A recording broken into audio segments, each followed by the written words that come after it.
Okay, go for it, babe. All right. Hey, everybody. We have a couple people on here, and hopefully a lot of you can catch the replay. Lori, did you have any questions up front before I dive into the other ones? I don't. Not anything particular. Okay. Yeah. All right, cool. So hopefully I give you some valuable info today. You will. The first question, sorry, I have some notes here. The first question was about coach placement. And before I talk about this, I wanted just to point out two things, kind of overarching things about coach placement. The first is that you should always talk to your coach, at least until you get to Diamond, I would say, or maybe even after that. I still ask Amy sometimes, where should I put this person? Because there's so many factors that go into it. Hi, Jess. Yay. I'm sorry. I don't know what happened there. That's okay, because the other link was all crazy. So okay. We made a new one. So everything's good now. Thank you, Jen. So we're talking about coach placement right now. I just started. Awesome, because I have a coach that wants to sign up. Yay! I love it. But all I said so far was you always want to kind of ask your coach, like you did before, when you had asked me the first time, before you start signing people up. And I even said I still ask Amy sometimes because, which leads me to number two. I think it's really important to have a long-term mindset when it comes to coach placement. And at first, it's so hard. We want to be short-sighted. We want to start building our weak leg. And I'm like the worst offender of this. Like I still call Amy sometimes, and I'm like, but I really want to put him on my weak leg. she's like, no, you gotta think long-term, because you need to have it balanced for to hit different ranks, and then especially when you start moving up. So I'm going to talk a little bit about, keep those two things in mind as we keep going. But I'm going to first kind of do a little overview of placement and why it's important and all that, and starting with the first rank, which is Emerald. So in order to hit Emerald, you have to have one coach on each leg. So and when you hit Emerald, you'll hear this on all the videos, it's activating your business center. So now you're going from only making commission as a coach to now you're starting to build a team. And so when you activate that business center, you have one on each side. You start cycle bonusing. And for an Emerald, you make $14. I'm not going to go into this a ton, but you make $14 for every cycle bonus. And that's something, like when you start, it's all about commission. And then the more you go, the more it's about building your team, I guess. I mean, you're always going to make some commission, but there is my favorite example of this. Allie shows this in a video where she showed maybe 4 years ago her commissions, and it was like 100 something. And her team bonus was very small. It was maybe the same amount. And then fast forward to like 4 years later, she had, in the same, week of the year, the same amount of commissions. So still around 100 something, but her team cycle bonus is like 10,000 or something for the week. I mean, Allie's obviously very high up, but it just goes to show, I mean, Amy always says, it's not because I sell 100 bags of Shakeology a week. So when you're getting started, it is, that's kind of where your mind is. And when I started, I was like, oh yeah, I'm just going to sell, sell stuff and you make all this commission. But really when it comes down to it, you're going to make the most of your earnings are going to come from the team cycle bonuses and all of that stuff. So to get to Emerald, you got to have one on each leg. So you don't want to put, two people on your weak leg, because you wouldn't even be Emerald. It wouldn't benefit. So you want to have one on each. And I'm going to talk really quickly about the weak leg and the strong leg. I have my chalkboard here. I hope you guys can see it. So, oh, how cute. My whiteboard is full of all the other things I need for my business. So I thought I'd use the chalkboard. Okay. So can everybody see it? Yeah. Okay. So, where should I start? Okay. So does everyone know what the strong leg is? Like, do you have like a pretty good, understanding of that? Okay, so I'll go over it really quickly. So I'll show you me, for example. So Amy is here for me. I've really been handwriting, sorry. And I am on Amy's left. So I'm here. That's me. And then Allison is on my left. And then, this is my weak leg, really. So the thing is, I'm here. Amy, this means that, and Amy, side note about Amy, she was in a dead spot when she signed up, so she doesn't have a strong leg and a weak leg. She had to build everything from the ground up. I think we all pretty much have a strong leg. We should all have a strong leg and a weak leg, for the most part. So for me, since when Amy goes to place a new coach on this side, they would go, new coach. They would go here. And so they're not in my direct downline, but they're in they're contributing to my volume. And so what that means is anytime Allison signs up a coach, anytime Amy signs up a coach, anytime, I'm trying to think of who else. Jen signs up a coach. They're going on my strong leg. And just to give you an idea of what that means for me, I mean, I've been doing this for 3 years, but I have I think it's 400,000 carryover volume on that side. That's how much stronger my strong leg is than my weak side. So it's way stronger. So, most of us should be in this situation where we have the strong leg. But when you sign coaches, you'll want to put, Allison was the first coach I signed. So I put her here, and then I signed another coach over here, and then I was Emerald. One important thing to point out, my next coach was my husband, and I put him on my weak leg. So Kevin went here. You always want to, if you can, put your spouse on your weak leg. That's really important. So, because you can, you kind of have control over that. You can manipulate that account, or your husband can. So you want them to be over here. Cool. That's a big one. So once you get to Emerald, you have at least 2 coaches, and then you want to start working toward Diamond, really. In order to be Diamond, you need 4 coaches on one side and 4 on the other. One of those 4 has to be Emerald. So, sorry, really bad writing. So you need to have 1 Emerald on each side. And a lot of people will try to get their spouse to Emerald. I didn't do that, actually. I have a couple Emeralds on that side. So I haven't really pursued that yet. But that's one way to do it, to build your spouse. A lot of people will build, their spouse, and that's one way to do it. I haven't done that yet. And another thing is, people have there's a lot of different theories about where to place people and things like that, and who to build first. And you just gotta keep learning. You gotta, the goal should be to get into that business builders group, because she'll talk more about the coach placement. When do we get into that?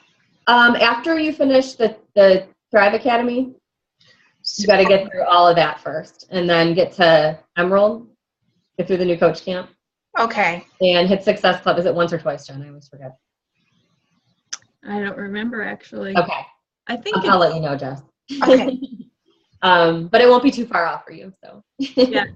Go back to the file section. We have the new coach camp. There's the steps for the onboarding, and we have the graphics that have that all written out, what the different stages are, and how, when you are done with your new coach camp, what it takes to get there. Okay. After that, you go to business builders. Yeah. Thank you.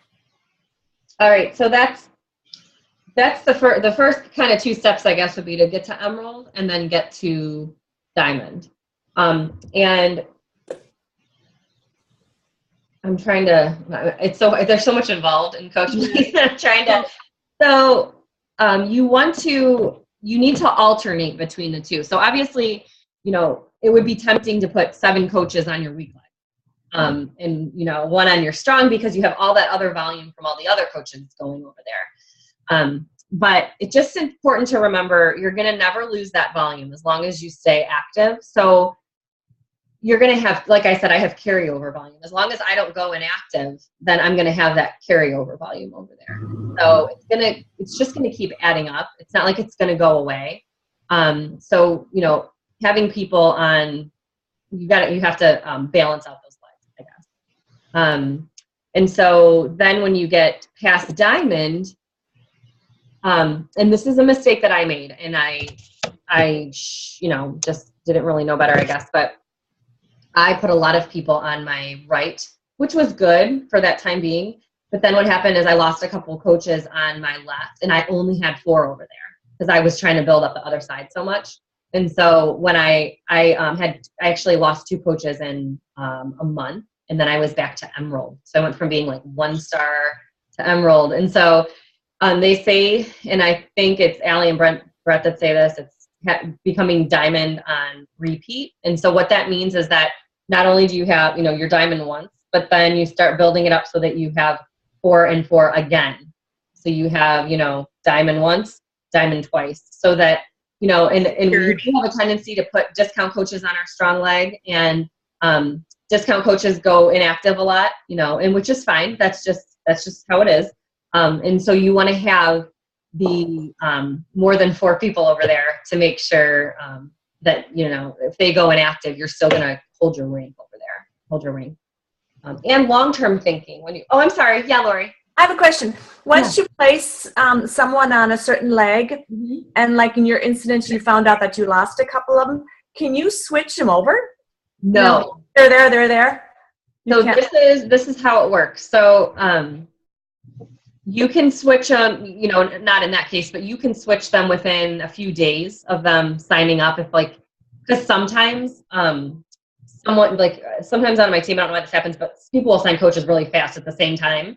And so where my preferred person was going to go, someone else went in that spot. And so always just be checking, you know, that your little red guy is highlighted. That's where your person's going to go. And you can talk to your coach about that, but you know, you have that next spot picked. And if something happens and they get put in the wrong spot, you have a couple days. So as soon as someone signs up, I always check to see where they're at, just to make sure that they're in the right place, and then you can switch them. And then, the only way they can switch legs, they would have to sign up, or they would have to cancel and re-sign up to get put somewhere else. So, and there are situations where people have done that, I think, where it would make sense. But yeah, not once they're there. That's they got to stay there. So I have a question. Yeah.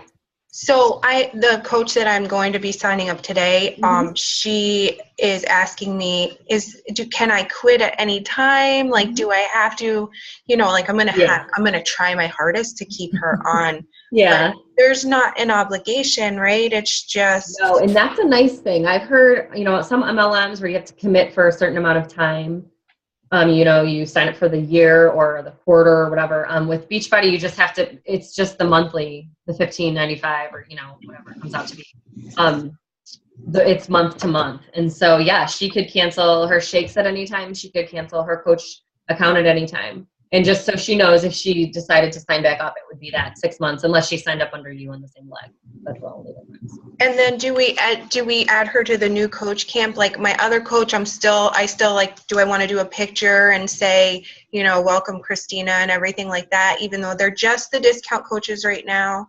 Like, that's kind of the question of the year. Jen, you can answer that if you want. Yeah. So I'm going to like back up just a minute and then bring it up to speed. So just to summarize, I think because it all goes together. The most important thing when you're ever talking about placing a coach is when you're not emerald, you don't really know like what's what. You don't have legs yet until you sign up a coach. But what you need to know is what leg you are on of your upline coach, because that will be your strong leg. So, Lori, you are on my left leg. That will be your strong leg, because like Missy showed, coaches are getting added underneath you on that side that you have to do nothing about. They are your strong leg, you think of it as the leg that your coach and your team helps you build. So the very simple first thing you have to know is ask the coach that signed you up, what leg am I on? And that will be your strong leg. Okay. It's usually suggested that the first person you sign up, a lot of times it's a significant other or your spouse, that you put them on your weak leg, like Missy said, because you can control that a little bit. If you don't, like actually I made the mistake of signing my husband up on my strong leg, because I probably didn't know enough and I didn't go back in and check it. So he's on my strong leg and it's fine. It'll be fine. Mistakes do happen. And just like Missy's saying, you just roll with it. So don't overthink it. Ask questions as you're learning and know that mistakes will happen. You have 5 business days after you sign up a coach, if you realize they got put in the wrong spot, to submit an email and switch them to your wherever you want them. 5 business days. This is something that Allison and I were kind of just talking about, Missy, too, is the more we get into business builders as the leaders of you guys, the more we're learning, like, we're totally screwing this all up. And we didn't know, like, we are learning. This is a new gift for all of us. But what it appears Allie is suggesting in this business builders is that really until you are almost through business builders, wait, I might say it wrong. What I'm suggesting is, because Jessica, you're kind of a new coach. I am, yeah. Missy should be taking care of helping you bring on your new coaches, doing the getting started right calls, getting them in, through those first 4, 7-day quick start, the very first step, because you're still learning. So there's a point where until you reach a certain level, and it's probably even diamond, that you shouldn't be necessarily training your new coaches. Missy should be helping you. So in terms of that, I would say talk with Missy. Okay. If she's just going to be a discount coach, then ask her. Like, I just added Lynn Scarnati. She's a discount coach who's telling me maybe I might want to feel this out a little bit. She's actually feeling like a calm, like, this is really cool that I can just kind of watch and learn. So I asked her if she wanted to be added as a discount coach to our team L.I.P.S page, and she said yes. I didn't announce her on, social media. I just did a little, introduction to that group. So you can ask her how she feels, and you could certainly do that recognition and let Missy help you train her. And that's kind of, does that make sense? Yes. Okay. And because the one I signed up is a military, so she just pretty much wants that discount, and she's got a long journey ahead herself. This new one, Missy, I told you about her. She's the Mary Kay one, so she's only going to make it until you said diamond, and then they can't. You can't do both. I mean, you can't. So does she want to work?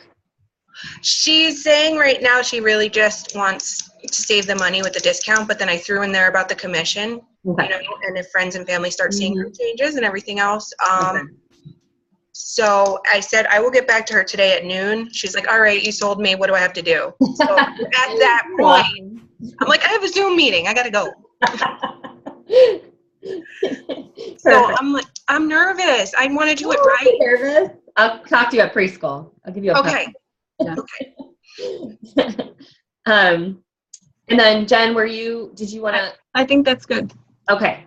So we could talk about that, Jessica, and after she gets signed up and see what she kind of wants to do right now. And it is kind of different for everybody. Some discount coaches just really like that support, like Jen said, and they're, it kind of gives them that. So it's good.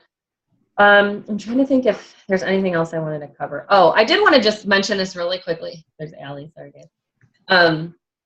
If, the higher you get up in rank, like right now for me, I'm 1-star. When you get to 2-star, you have to make sure you have a diamond on each leg. And Amy told me about a circumstance where a coach that she knows put like all her, people who she knew were going to work on her weak leg. And even though she's got 5 diamonds, she's not a 5-star diamond because you have to have 2 and 3. So you have to balance them. So you want to make sure that you're balancing those working coaches on both legs. Cool?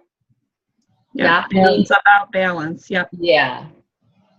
Any other questions about that? Even if you don't want to. Like, Lori, you are a working coach, but you're on my strong leg. I had to put you over there because I needed to have, you have to have emeralds on both sides and diamonds on both sides. So eventually it's kind of about, and they teach you in Business Builders, alternating your working coaches. And you don't always know who's going to, Charisse was a perfect example. She was a discount coach who told Amy Grasso, I'm never going to do anything with this. And she's a diamond coach. You never know what is going to work in somebody's heart. So there's always a little bit of guess to it. Mm-hmm. Okay? Yes. Okay. All right. Next question was about Instagram. I am learning Instagram right now.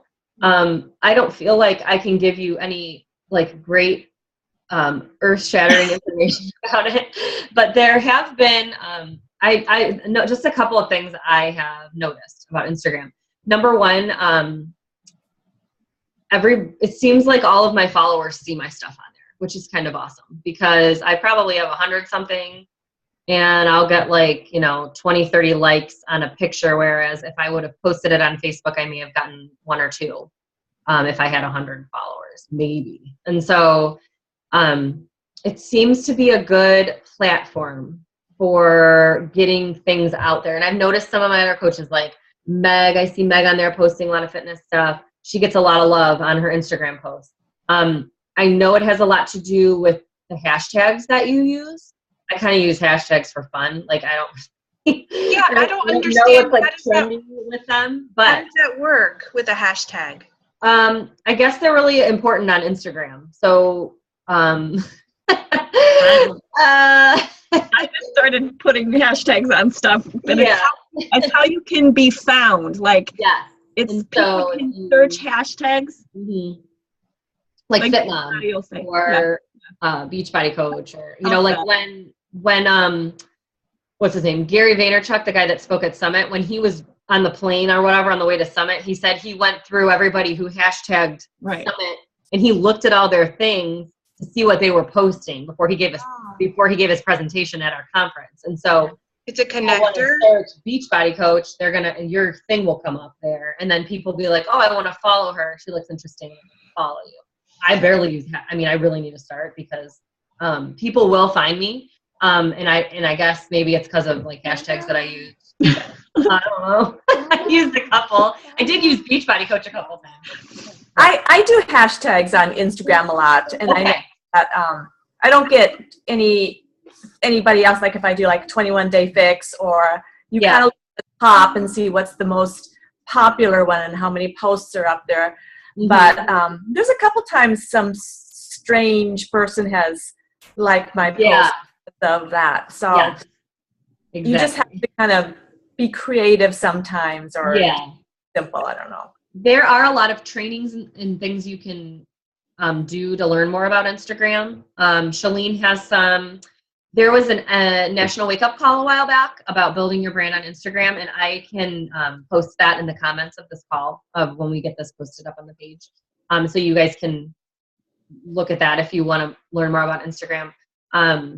Shalene has some stuff, and then I think it was Cherie said there's something called Insta Guides. So if you want to, my daughter's stealing my notes.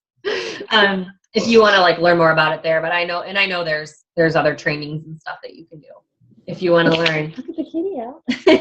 If you want to learn more about how to use Instagram, but it does seem like a good platform. The only thing I would say is I think it's harder to communicate on Instagram. With Facebook, you have the Messenger and it's so easy to use. But with Instagram, it's not quite as easy to connect with people besides them liking or commenting on your photo that you post or your video that you post. Yeah, I have some people that just strictly do Instagram more than Facebook. So I try to connect them. Like I have the younger people, like my nieces and my nephews tend to just want Instagram for pictures. So if I want to, just do that. Yeah. So here's my opinion, and basically this is sort of like coach placement. You're gonna hear lots of different opinions, and you just sort of do what you can do or what you feel comfortable with. When you first sign up as a coach, we tell you pick a social media platform and start showing up there every day with the goal at least 1 to 3 times every day. And it takes a long time to build that up, or sometimes even get confidence to start posting that much. I have been coaching for, it'll be 2 years in March, and I primarily am on Facebook and still working to grow my like page there. I probably 75% of the time will copy and paste one of my Facebook posts over to Instagram. So I'm not recreating something. I might tweak it a little bit to say like double tap instead of, click like. But I'm trying to be a little present on Instagram because especially if it's a passive invite, I have gotten a few people that saw it on Instagram that didn't see it on Facebook. But I would say commit to your one for sure and get comfortable there first. And if you want to start dabbling and learning a second platform, it is good to be on to. It's just, for me, I have to figure out one, and Facebook is a lot easier to communicate, and I'm learning more and more about how to get more reach on Facebook. The longer you do it, the more you learn, the better you get. And then maybe someday when we get an assistant, we can have somebody helping us be on 2 places at once. So that's my 2 cents. Yeah. All right. So yeah, I'll post the trainings and things like that I found on there too. Awesome. Thank you. Sure. And then someone had a question about how to welcome someone to coaching on Facebook. I have my coaches make their own announcements. I know there are some teams I'll see people will welcome their coach on Facebook. I think that's nice. I've never done it that way. Jen, what do you think? What do you mean? I think it was Amy that asked about how to do a coach announcement for a new coach. I think that's what she was asking. But I have my coaches do their own announcement. Well, I would say I usually do create a welcome, like a Canva graphic that says, "Welcome, Coach Lori." For our page or for their wall? So I actually use it when I put it. I put it everywhere. I will put it in the group when I announce them in the group, and if the coach is okay with it, if I ask their permission, I will share it on my social media. As a look at my team is growing, please help me welcome. Okay. So and so. You do that before or after they do their own coach announcement?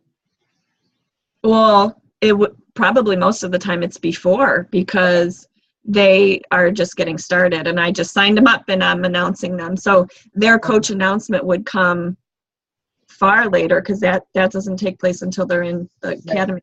Yeah. Okay. Yeah, I haven't. I've never done it on their. I don't think on their wall, but a lot of people that I sign up aren't ready to do that until they don't want people to know, that they are a coach until they're ready to announce it, I guess. So, Jen, I think when you announced, this was like in July when I decided, I think for some reason, unless I shared it myself, but if you announced it, because maybe, did you announce it, because we're friends on Facebook, just not on Team Neesit, but on Jen Neesit, maybe you tagged me, so for some reason my friends saw it right away. So I guess it all depends on how it's shared.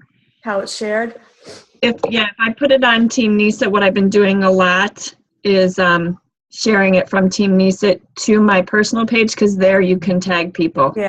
And if I tag you, then people me. I just got a memo that we have like less than 10 minutes. So Yeah. 9:22. Yeah. Does that make sense? So get their permission first, and if they want to be announced, recognition is one of the vital behaviors, and so it's a nice content, it's a nice something for you to share. Yeah. Okay, cool. And then Jessica, you had a question about turning 7-day challengers into group challengers? Okay. Yes. Okay. So I feel like I do something different every time. Like I'm doing the sugar detox. I don't know why this happens, but it seems like it's, everybody's all gung-ho while the group's going on, and then, you post the, and this isn't always the case, but it seems to be a trend to me. You post something about them, doing another group or continuing on, and then it's like crickets. Jen, have you ever experienced that? Most of the time, yeah. I mean, a lot of times, I think it's a good way. I think a good way to do it is just ask them more. I don't know. Ask them. I usually give them like 3 options, or ask them a question. Basically, like get them thinking about what's next. Amy will do this like really early on in the. Actually, well, that's another group. Like in her 3-week group, she'll do it early on in the 3rd week. But I guess with the free group, toward the last couple of days, you can start posting, this is what we do kind of just sharing with them, like, if you like this group and you are ready to, incorporate some of the changes that we talked about in this group or whatever, this group's starting next, and just kind of invite them to that. You could do a video. Videos seem to go well with people. Or just post like a poll, or what they plan on doing next, or what is their next step. I'll ask them, like with the Shakeology, like I just might, like I'm doing the 7-day detox for sugar around Halloween, and I've already got people excited about it. So like towards the end, or maybe in between, I'll suggest that this is something that helps with my cravings, the Shakeology, but I don't want to be salesy. I don't want to be, you know what I mean? So I just kind of, like when I said breadcrumbing, also to kind of guide them to the next group. Yeah. Just like little tidbits here and there. Is that okay to do? I mean, I think sharing information about Shakeology in a free group is totally fine. I guess people could disagree with that, but I think it's important. I know when we did Jen and Allison did a shake group last year, and it was very matter of fact about with all the ingredients, what ingredients you want to avoid and stuff. And most shakes have those ingredients that you want to avoid. And so they did talk about Shakeology a little bit, especially toward the end. Just sharing and not selling, I think, is you have that right. Just share a little bit. And the other thing that I would say is, if you're in the academy, then you have the format that Allie uses for all, for her challenge groups. And you could even tweak how the very last day she gives you the options for how to close a group. You could tweak that even for a free group, and have people, be able to choose which option for moving forward. The other thing that I would suggest is, just because they don't comment at the end of the free group in the group, I would recommend and highly encourage you to still privately message the people that you had in your group. So send them a private message and say, hey, I just want to thank you so much for joining us this week. I hope you found it valuable. Could you let me know what you thought? What was your biggest takeaway? And I want you to know I'm always here for you. So if there's something that I can do, I would love to hear what you would need from me moving forward. Like, give them that open door in a private message too after your group, because they won't always respond. Yeah. Awesome. Yeah, I was going to say that too. Send them a message. Nice. Okay. And I think one important thing is creating an environment right off the bat in those free groups of the community. Because for a lot of people, that's what they're lacking. And that's why they are reaching out to you in the first place. So they don't have that community and that support. And so like the faith group I just did, I had some pretty good participation in there. But just, asking a good question right off the bat and having people start to contribute to the conversation so that it just keeps going all week, and then they want more at the end, you know? Awesome. So I have one more quick question. I'm so sorry if I'm hogging time here. no, you're fine. It's I love you. Anybody else feel the pressure of trying to make it known that there's only a couple days left of these challenge pack sales? Because I lay in bed every night like, how am I going to let these people know without being like, please, these prices are going up, and it's hard enough to invest in it at this point. Why, you know what I mean? Take advantage of this now. Yeah. How do you do that? I mean, without going, please look at my site, you know, blatantly on Facebook, you know, how? No. I don't know. I feel like, I don't know. I know exactly what you're saying. I remember like sitting there in the last hour and you're like, oh my gosh, people don't understand, but you have to be ready. And, you know, if you're showing up every day and they see you, they have to be ready. I don't know if you want to come up with something cute that says, but see, I feel like it's salesy. I don't know. I feel like it gets back to like, perhaps not even just a social media post, but maybe just messaging people who are on your list, who you could connect with personally, and like start a conversation about the weather or something, and see if you can get the inviting going that way. Mm-hmm. If you've been given an open door to say, hey, just so you know, this is going to be going away soon. You won't get, you know, I went live in my Fit for Life, my graduate group, and said, hey, if you want to refresh, like now's the time. But like those are my people already. They're my current customers already. So yes, and I have done that before in my grads group. Does that help? And Jess, every month there is going to be some kind of challenge pack sale. Okay. But if you know somebody really wants the refresh, right. I think that's like an open door to send them a private message and say, the refresh is only going to be on, I don't know what's going to be on sale next month, but this one's only going to be on sale for a couple more months or a couple more days. And then they are doing the health bet again. So hopefully these are all going to go on sale again in December. Yep. So that's good news too. I was thinking about that. But yeah, they have to be ready. Yeah. They have to be ready.